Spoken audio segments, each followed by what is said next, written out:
On a recent visit to Uganda, Foreign Secretary Boris Johnson said the first stop would be its former colonies. We are re-entering the Commonwealth, re-entering the rest of the global economy. I am so glad that the retarded Boris Johnson is no longer the Foreign Secretary of the UK. He echoed so many Brexiteer voices about how the United Kingdom would follow the British Empire's path and how former UK colonies would easily replace the European Union after the departure. Like, they actually believe that these nations would just say, yes, we want to join Empire 2.0. We want to be under colonial rule again. Well, as an actual Commonwealth citizen, I like to share how we people in Commonwealth countries see this Brexit conundrum. And as much as I would love to explain it to larger groups at the moment, answering to certain individuals will have to do right now. One of those Empire nostalgia freaks is Stephen Edgington, who kind of takes up the role of an English James Alsop and gets so much wrong about political and economic power of the UK. Like, seriously, I can't believe that there are still alt-right fanatics that still use the term Britain was an empire as if that will help the country become a powerhouse. You can easily destroy their argument by pointing out the keyword was. Britain was an empire, but it isn't anymore. Mongolia was once an empire, but it's not really a world power now, is it? But it gets even better, as our pal Edgington says that the Commonwealth, controlled by the UK of course, could be an actual superpower. But I'll leave my laughter for the video, because it's time to go over the reasons why the new empire will rise again. Britain is leaving the European Union. In 2016, 17.4 million people voted for Brexit, and that includes me, a young person. Now, I voted for Brexit for many different reasons, but one of them was to try and get Britain to have a new relationship outside the EU with many different countries around the world and form new trading partners and new bonds with other countries that we couldn't do inside the bureaucratic and anti-democratic European Union. So for the next 2 minutes, he is going to talk about how the European Union is undemocratic and how regulations weigh down the tiny island. But I've always defended the politics of the European Union, so I will do so again. Do you know how an EU law is made? You have the EU Parliament, ministers that have all been elected by citizens of every member state, such as you and me.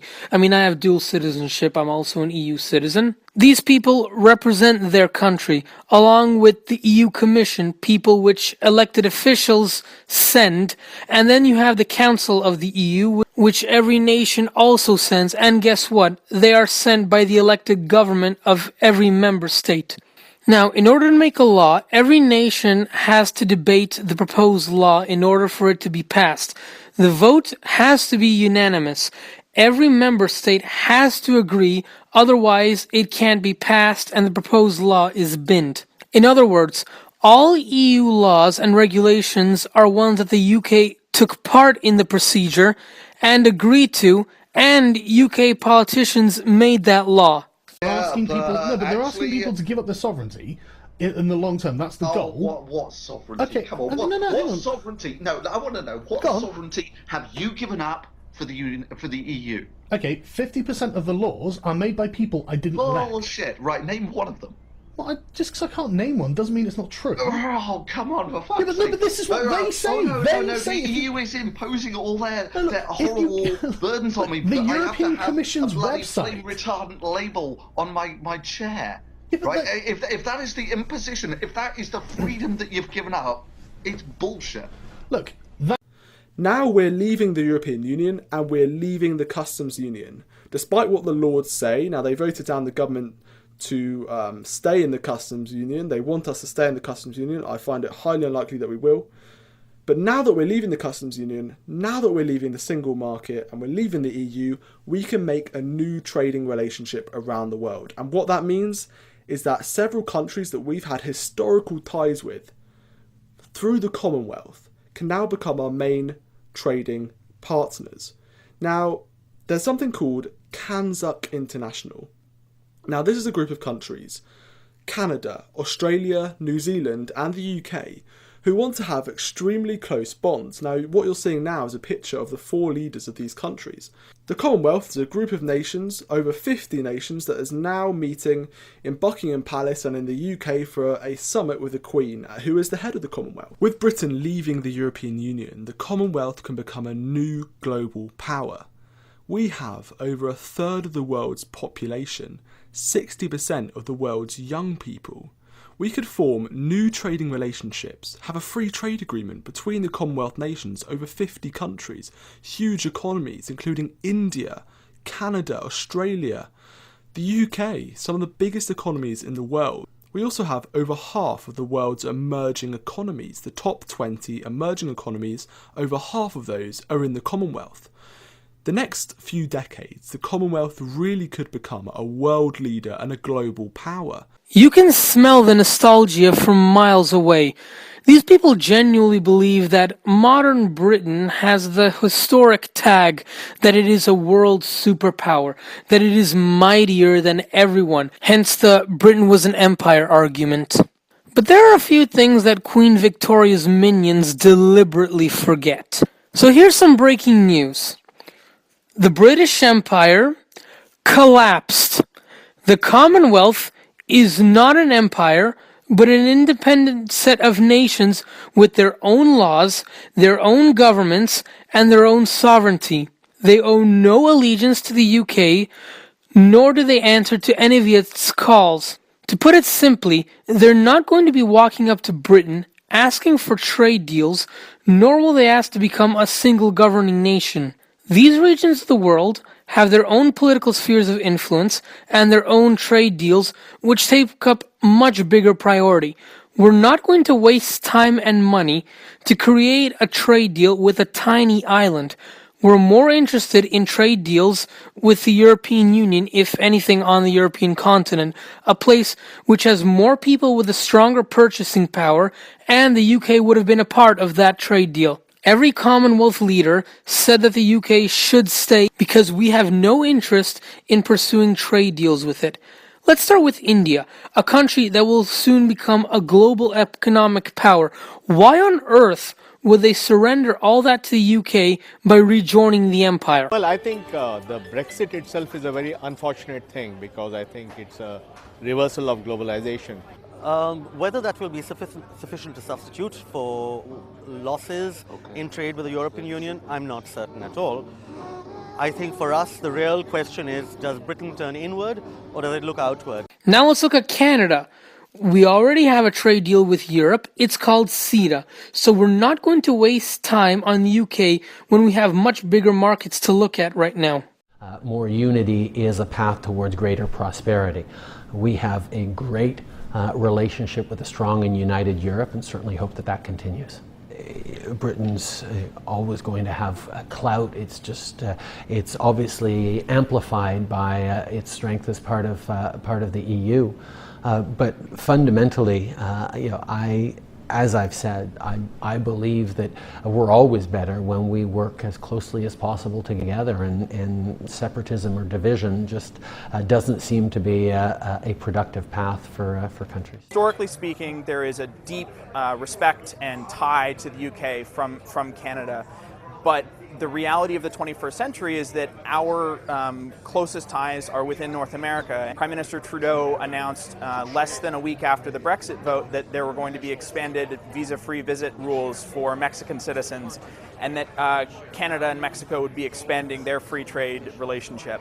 Canada has other markets it can spend time orienting towards and will do in the future. So I think the optimism there from the Leave campaign is probably a little bit excessive. How about Australia? Well, they're more interested in pursuing ties with the European Union. It's a matter for them. But it is possible that Britain will vote to leave the EU. That will cause a degree of uncertainty in global markets, and the anticipation of that is already doing that. It is a reminder that we need to ensure that we have strong, committed, capable economic leadership, a stable government with a clear national economic plan. The European Union and Australia have officially launched negotiations over a trade deal. Cecilia Malmstrom, the EU's Trade Commissioner, arrived down under with a plan to boost trade in goods between the two partners by at least a third. It already stands at €50 billion, but she acknowledged that challenges lay ahead. Agriculture and what we call geographical indications are very important to us. I think this is probably the chapter that would be the most difficult one, but we are well prepared. We know the different interests. We will start early discussing all this, and I'm sure we'll find a good outcome on this. The Australian government is seeking to remove barriers to its agricultural products reaching Europe, while the EU wishes to boost the export of machinery and equipment. Ms Malmstrom spoke of the importance of free trade in the present climate. What is happening now is potentially very dangerous to global growth and to the global economy. It is preoccupying, so that's why those of us who believe in open trade and rule-based trade need to stick together. They are negotiating to remove trade barriers at a time when the world's largest economy is putting up tariffs. Aluminium and steel imports to the USA face levies of up to 25% from next month. The EU and China have retaliated by slapping tariffs on American bourbon in what is being dubbed a trade war. Even African nations have no interest in a trade deal with the UK, as they're focusing on their own regional integration in the African Union and even getting rid of colonial remnants. The empire has a mixed legacy, so to try and relive that past, I think, is a completely ridiculous and forlorn exercise. The British Empire's legacy continues to be debated decades after its collapse. In South Africa, statues of the colonialist Cecil Rhodes were torn down in 2015. Despite atrocities such as the brutal suppression of the Mau Mau uprising in Kenya in the 1950s. African countries have indicated that their priorities are regional integration and cooperation. So now is not really the time for the UK to be trying to negotiate deals with African countries. That will undermine those priorities. It will undermine their ability to develop their manufacturing and their processing sectors. Brexit poses other risks. Britain imports $9.7 billion worth of goods from Africa, including produce like coffee from Kenya or wine from South Africa. Producers in developing countries, they don't know what tariffs they're going to face to sell into Britain. They face uncertainty around that. That means that supply chains, decisions are being made now for 2 years down the line in uncertain conditions. So pretty much Empire 2.0's dreams are dashed. Furthermore, the Commonwealth would not replace the single market economically. Most of these countries are far away, which means transport will be very expensive, meaning less money will be earned. And let's not forget that the majority of people in this Empire 2.0 are impoverished. In this new Britannia, the average citizen will only earn $4,966 a year. They will not have the same purchasing power as the European Union, and so you won't be able to sell goods to them. And even if you lowered the prices to sell it to them, the UK will earn less money and still not achieve the same amount as the European Union. The thing is, the UK is not the superpower it was 100 years ago.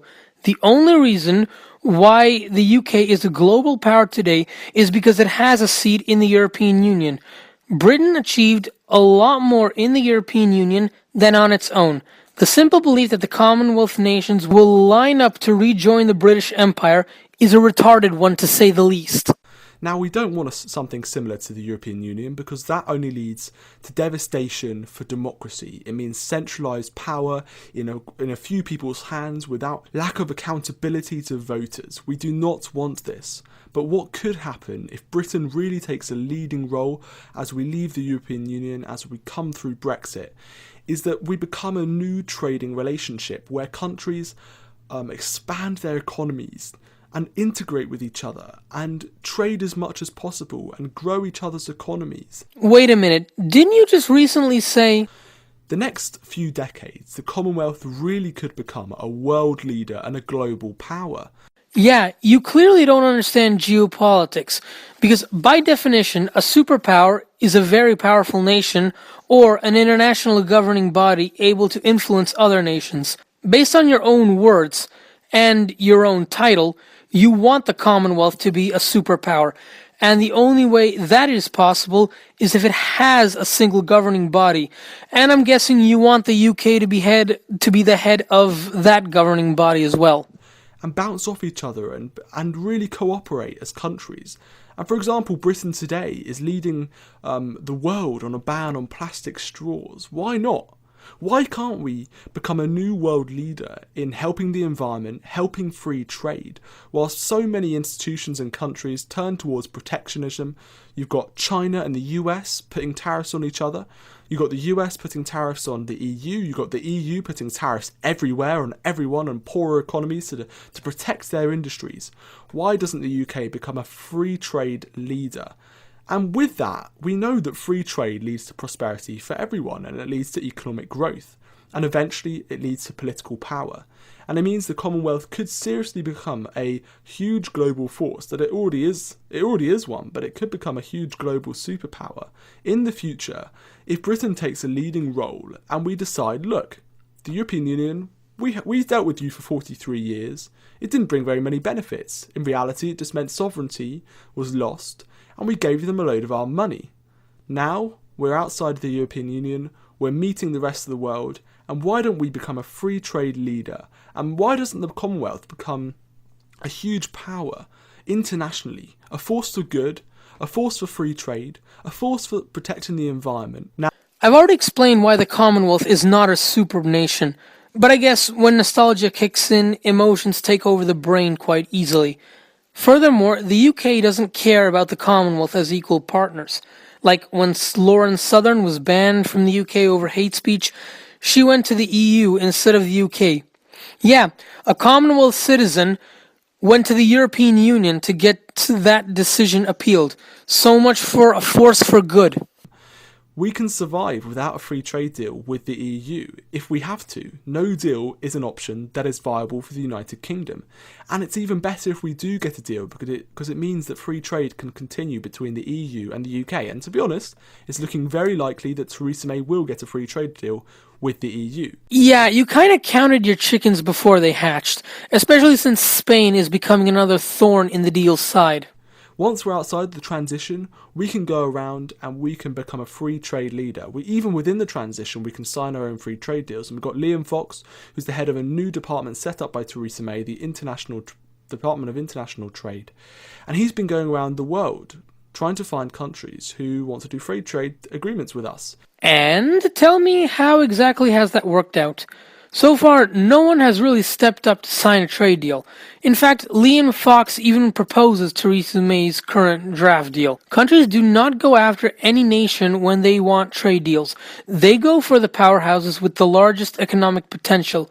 Well, guess what? The EU is a much larger powerhouse than the UK, so it's quite obvious who everyone will choose to do business with. I know some people are going to say I'm a fantasist, or that this is way too optimistic and I'm extremely naive. But why can't we say to ourselves and have a bit of self-confidence for once? Britain really loves to put itself down, and the elite of Britain loves to put us down when we're too weak to go it alone. We're too weak to live without the European Union holding our hand and telling us what to do. Well, I fundamentally disagree with this mentality of pessimism and this mentality that others and other nations know what's best for us. I think Britain knows what's best for us, and the British people know what's best for us. And that's the problem with the British establishment in many ways. They don't trust the British people to make the right choices, and that's why people like Tony Blair want to reverse the decision of Brexit. So thank you so much for listening. If you would like to help me continue the... You still don't get it at all. The European Union acts like a confederation, not some third party that blankets all European nations. For any decision to be made, all parties must agree, and it is the governments of each member state that run this bloc, not a group of unelected officials. European nations are not the colonial powers they once were, nor will they ever be. It is the European Union that makes Europeans powerful in the world.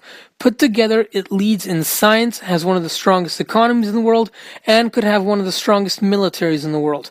More importantly, it gives Europe peace, security, stability, and a shared sense of identity. If European nations want to protect the values they're so proud of, a strong European Union is the best way to make sure its voice is heard in the world. Alone, as small states, they won't stand a chance in a world of shifting superpowers.